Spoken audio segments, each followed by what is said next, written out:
Sophie Schroeder, c'est un peu une question en mode colloque. En fait, j'ai trouvé ta présentation super intéressante et je me demandais, j'ai bien vu que tu travailles plutôt sur les traités d'art militaire, mais je me demandais, même si évidemment ça ne représente pas du tout ton corpus, mais comme à l'époque il y a aussi, en tout cas si je ne me trompe pas, à partir du XVIe siècle, des manuels pour les soldats qui apparaissent, je me demandais d'une part est-ce que tu sais si certains de ces manuels ont aussi des frontispices, et si tu avais eu l'occasion de faire, ou que tu comptais faire quelques comparaisons entre ces deux types de documents qui ne sont pas exactement les mêmes, mais qui participent d'un même processus.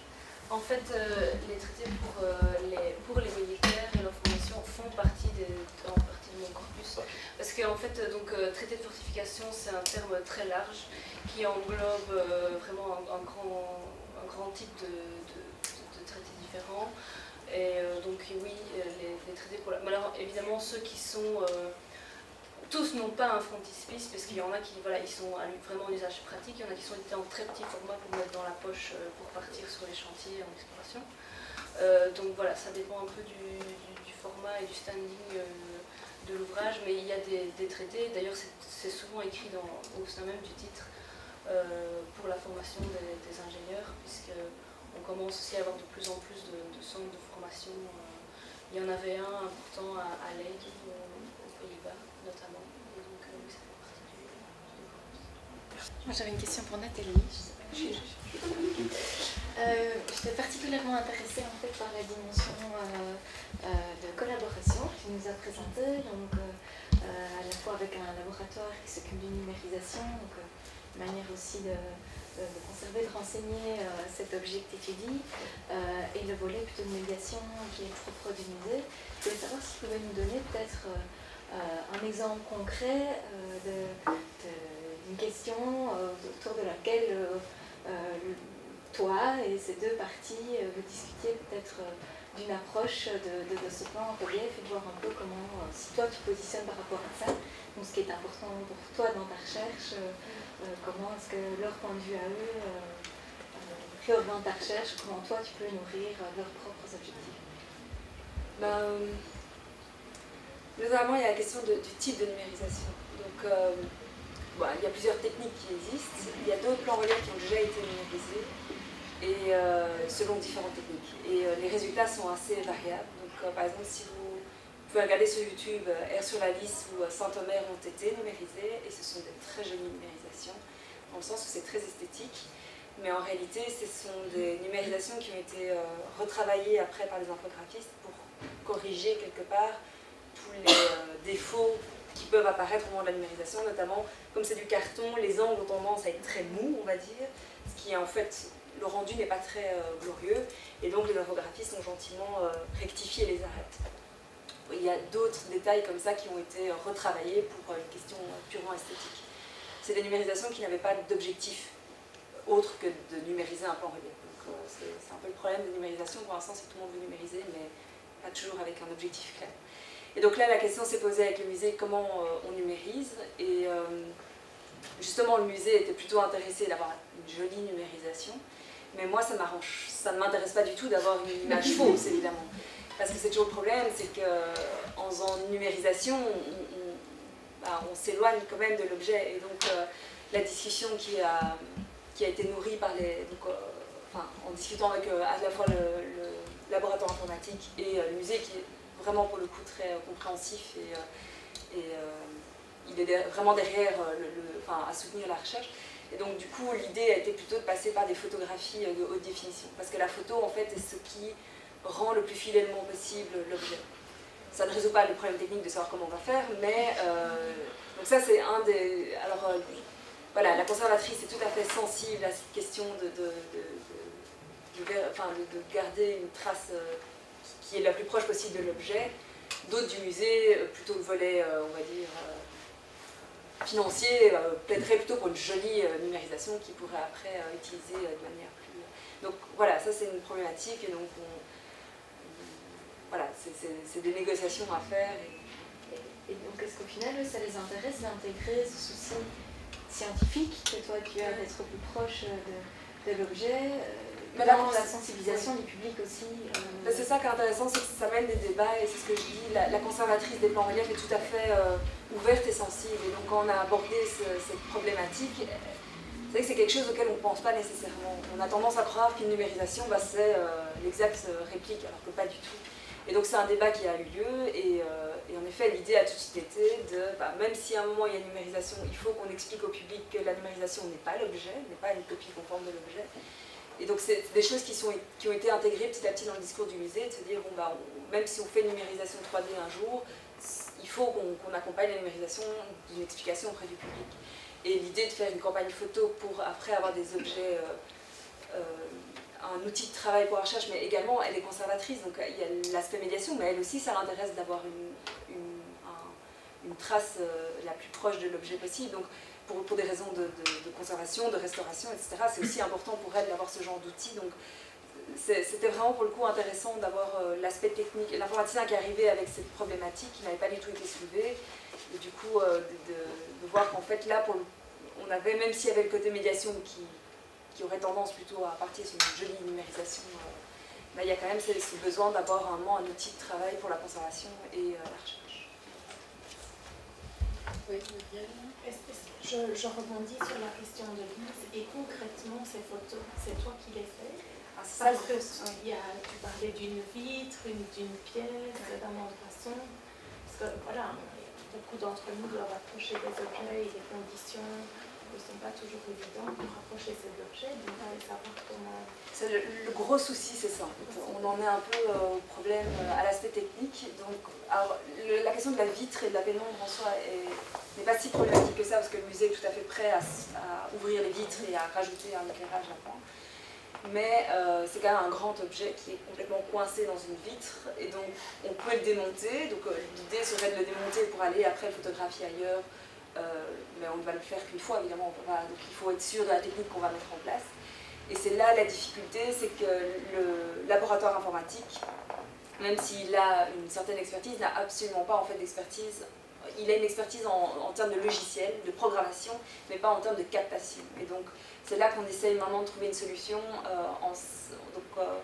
en approchant d'autres entreprises qui ont l'habitude de faire de la captation de ce type d'objets, parce qu'en plus les plans reliefs sont vraiment particuliers, c'est des grands objets mais avec un niveau de détail très fin, donc ça suppose quand même une approche technique assez spécifique.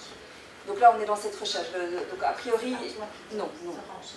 Alors moi dès que je demande, on ouvre gentiment la vitrine et je peux aller avec mon appareil photo pour commencer à travailler, mais parce que c'est aussi un peu le problème, c'est que j'ai un financement de 3 ans.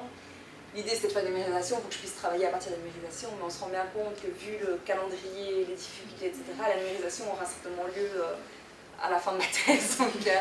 Donc voilà, je vais devoir commencer à travailler sans les jolies photos, on va dire, qui vont être faites, mais à commencer par des photos que je peux prendre par moi-même. Mais c'est vrai que ça c'est un peu le problème, c'est des projets interdisciplinaires qui sont très intéressants, mais il y a tout de suite des difficultés parce que les calendriers sont plus longs, parce que chacun a quand même des projets qui leur sont propres. Enfin, le laboratoire ne travaille pas, ils ont personne en fait à 100% pour moi, donc c'est toujours un peu entre deux choses. Le palais aussi a son propre calendrier, donc à la fois c'est très riche comme expérience, et à la fois moi je dois un petit peu tout le temps jongler entre le temps et les moyens qu'on met à disposition. Mais voilà, oui. Donc a priori c'est pas moi qui vais le faire. La solution trouvée serait de faire Là, on a répondu à des appels à projets pour essayer d'avoir un financement pour engager l'entreprise spécialisée. En fait, j'avais une question pour les doctorants, aussi bien la première que de la deuxième session. Je sais pas si tout le monde entend bien. En fait, je me demandais, parce que vous êtes beaucoup à avoir utilisé à la fois les termes iconographiques et iconologiques, et certains ont privilégié davantage un adjectif plutôt qu'un autre, et donc j'imagine qu'il y avait quand même une différence au niveau de la démarche. Et donc je me demandais sur quels aspects en fait porte cette différenciation. C'est les doctorants qui répondent, hein, c'est pas nous.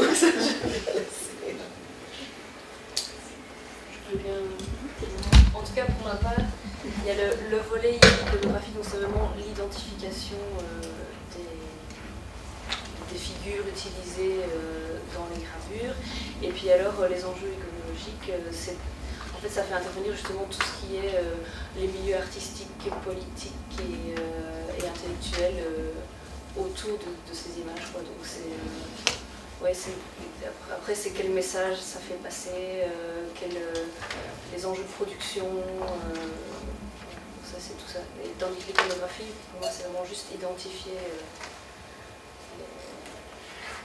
ce que l'image représente. Et puis après tous les enjeux autour, c'est plutôt au niveau économique. Ça. Vous voulez rajouter quelque chose? Dans les grandes lignes, je suis Delphine aussi. C'est l'examen. C'est la dénomination qui est aussi issue de cette grille un peu fondatrice en iconologie qui est celle de Panofsky, donc avec différents niveaux de lecture de l'image, ou le niveau iconographique est plus en identification des motifs, tandis que le niveau iconologique s'étend aussi à la manière dont l'image s'inscrit dans une société donnée et au message qui est transmis par ce motif. Donc, voilà, après il y a des ramifications, des applications variées, mais, et des relectures de cette grille de lecture d'origine dans les grandes lignes. Okay. Merci. Oui, j'ai une question. C'est peut-être un peu moins intellectuel. C'est pour savoir, est-ce que vous avez commencé votre thèse tout de suite après le mémoire ou pas? Parce qu'il faut quand même beaucoup de courage. À part beaucoup de courage, quelles compétences est-ce qu'il faut? Donc, un peu par curiosité, est-ce que vous avez fait autre chose avant ou pas? Je peux répondre pour moi parce que c'est assez clair. J'ai pas été du tout pas suivi le parcours mémoire et puis directement entré en thèse parce que enfin, question financière, je ne pouvais pas le financer sur fonds propres, donc j'avais eu l'idée de le faire mais j'avais pas le financement.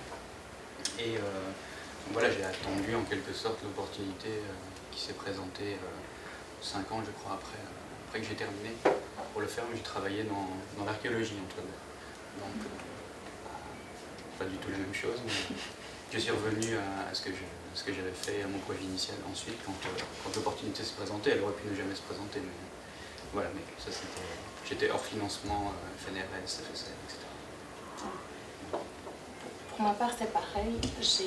Quand je suis sortie des études, j'ai cherché du travail et j'ai travaillé dans la recherche, mais à l'université de Namur, dans un projet FSR qui est un projet interdisciplinaire entre psychologues et historiens de l'art. Et j'ai ensuite travaillé dans une administration communale, dans un secteur culturel où j'organisais des événements culturels, donc ça n'a rien à voir avec ce que je fais actuellement. Puis j'ai été engagée comme assistante ici, et d'abord à 33% en thèse, et puis on m'a augmenté au fil des années mon temps de travail, et donc je suis maintenant engagée sur une thèse, mais au départ c'était pas une évidence. J'ai travaillé aussi au musée de Marimont, au service éducatif, à Louvain-la-Neuve aussi, au service éducatif du musée de Louvain-la-Neuve, donc voilà, j'ai un parcours un peu éclectique. Et est-ce que tu vois une interaction possible, enfin je veux dire, entre ce que tu as fait justement professionnellement après les études et ce que tu fais maintenant dans la thèse? Est-ce qu'il y a quelque chose, pas forcément un lien sur le fond, mais est-ce que ça te sert? Oui, évidemment, tout ce parcours m'a nourri, ça c'est une certitude. Le fait d'avoir travaillé dans des musées, avoir été en interaction avec différents types de publics aussi, hein. Et puis quand je travaillais à l'Échevina de la Culture, voilà, j'étais en interaction avec des acteurs de terrain. Voilà, Nathalie, elle fait tout cela dans le cadre de sa thèse, et je trouve que c'est un projet justement super intéressant à ce point de vue-là. Mais tout ça a nourri évidemment, et puis en plus, voilà, j'ai peut-être pas le même âge non plus que certains doctorants ici présents, donc voilà, les enjeux peut-être sont aussi différents. Je crois qu'au niveau des compétences, par contre, moi j'envisage la thèse comme un gros mémoire. La démarche n'est pas fondamentalement différente au niveau des compétences. Si tu passes l'épreuve du mémoire, pour moi c'est bon pour la thèse, même si c'est un sujet qui est un peu éloigné et qu'il faut apprendre sur le tas, te réapproprier un sujet qui n'était pas le tien, enfin, qui n'était pas ton sujet de prédilection à la base. Et voilà, c'est vrai que ça demande parfois un peu plus de travail, du coup, de te réapproprier quelque chose qui n'était pas ce que tu avais travaillé avant, ça a été mon cas.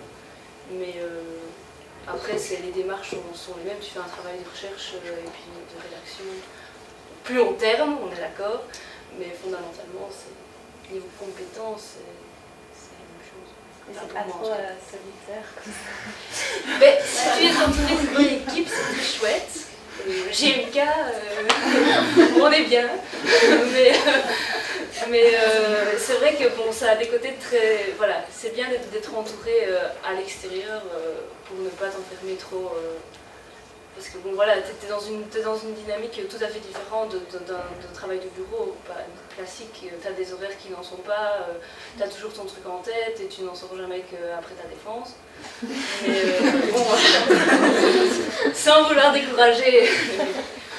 Mais voilà, donc c'est important, je trouve. C'est pour ça que c'est bien les centres de recherche, parce que c'est vraiment important d'avoir une... Même si tu travailles sur des sujets différents, il y a toujours des problématiques ou de méthodologie et tout ça qui vont quand même se regrouper, et donc c'est vraiment chouette d'avoir des personnes avec qui tu peux échanger sur ces thèmes-là, et puis ne serait-ce que pour décompresser à la pause café, c'est aussi important. Mais c'est vrai que pour ça, la différence de statut, la différence de financement entre doctorants peut quand même fortement influencer. Donc, les doctorants qui sont sur fonds propres et qui n'ont peut-être pas un bureau, qui sont peut-être pas inscrits dans un centre de recherche, etc., bah c'est sûr que c'est un peu plus... c'est plus solitaire, alors qu'une fois que... Enfin, moi, j'avais commencé une thèse sur fonds propres que j'ai arrêtée, et puis j'ai eu un financement, donc je me suis lancée là-dedans. Mais c'est sûr que d'avoir un bureau, d'avoir des collègues, donc, ils sont tous archéologues, donc là. Mais c'est sûr, l'environnement fait quand même... Après, il y en a qui sont sur fonds propres et qui enfin, d'ailleurs...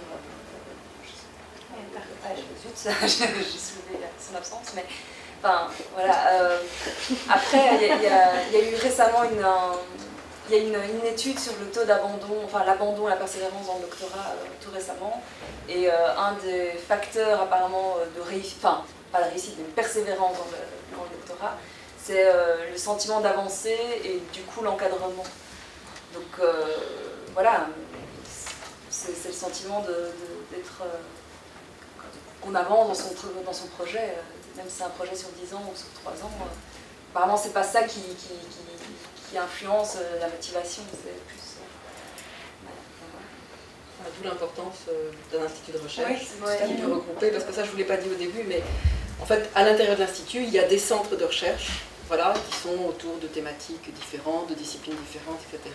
Et donc ce sont des lieux, alors que ce soit on les appelle centres ou équipes ou peu importe, mais qu'en effet les chercheurs, mais vous savez, il n'y a pas que les doctorants, je pense que c'est valable pour les post-docs et c'est même valable pour les académiques. Enfin, oui, il y a peut-être certains qui aiment bien travailler tout le temps tout seul dans leur coin, mais j'en connais pas énormément.